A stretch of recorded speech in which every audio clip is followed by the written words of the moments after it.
حضرت اقدس نبی کریم صلی اللہ علیہ وسلم نے فرمایا جب میں نے رجب کے مہینے میں معراج کا سفر کیا اس وقت اللہ رب العالمین نے جنت کے بھی نظارے کروائے اور حضور صلی اللہ علیہ وسلم نے جہنم کا بھی معائنہ کیا، یعنی جہنم کو بھی دیکھا، اور جہنم میں امت کو ان کے اعمال کے نتیجے میں جو سزائیں مل رہی تھی وہ سزائیں بھی حضرت نبی کریم صلی اللہ علیہ وسلم کو دکھلائی گئی۔ تو حضور صلی اللہ علیہ وسلم نے جہنم میں کچھ لوگوں کو دیکھا جو اپنے ان کے ناخن تانبے کے تھے اور اپنے ہی ناخن سے اپنے جسم کو نوچ نوچ کر، یعنی اپنے جسم کو توڑ توڑ کر خود کھا رہے تھے۔ حضور صلی اللہ علیہ وسلم نے پوچھا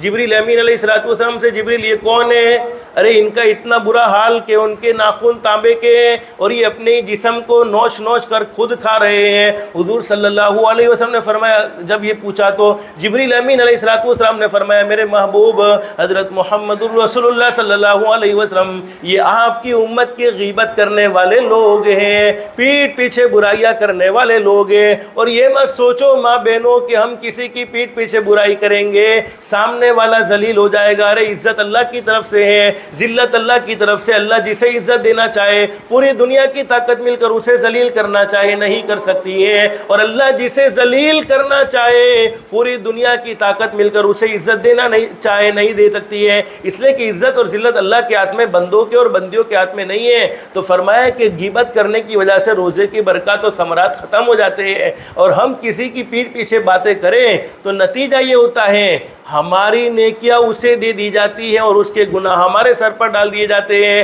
حدیث شریف میں موجود ہے اور قرآن کریم میں بھی یہ مضمون موجود ہے، قیامت کے دن بہت سے خوش نصیب لوگ ایسے ہوں گے جن کو نامہ عمل سیدھے ہاتھ میں ملے گا، اور جب سیدھے ہاتھ میں نامہ عمل ملے گا تو نشانی اس بات کی ہوگی کہ یہ جنتی ہے، یہ کامیاب ہے، یہ دنیا میں اللہ کو راضی کر کے آیا ہے۔ تو بہت سے لوگ اپنے نامہ عمل میں ایسی نیکیاں دیکھیں گے جو نیکیاں انہوں نے دنیا میں نہیں کی تھی۔ مثال کے طور پر دنیا میں حج نہیں کیا لیکن نامہ عمل میں حج لکھا ہوا ہے، دنیا میں عمرہ نہیں کیا لیکن نامہ عمل میں عمرہ لکھا ہوا ہے، دنیا میں کسی کے ساتھ بھلائی کا معاملہ نہیں کیا، صدقات و خیرات نہیں کیا لیکن نامہ عمل میں صدقات و خیرات موجود ہیں۔ اب وہ اللہ سے سوال کریں گے اللہ تو نے ہم پر فضل کا معاملہ کیسے فرمایا، تو نے ہم پر رحم کا معاملہ کیسے فرمایا؟ اللہ رب العالمین فرمائیں گے او میرے بندو، او میری بندیوں، دنیا میں لوگ تمہاری پیٹھ پیچھے برائیاں کرتے تھے، تمہاری غیبت کرتے تھے، جس کے نتیجے میں ان کے سارے نیک اعمال تمہیں دے دیے گئے ہیں اور تمہارے گناہ ان کے سر پر ڈال دیے گئے ہیں۔ تو اللہ حفاظت فرمائے کہیں ایسا نہ ہو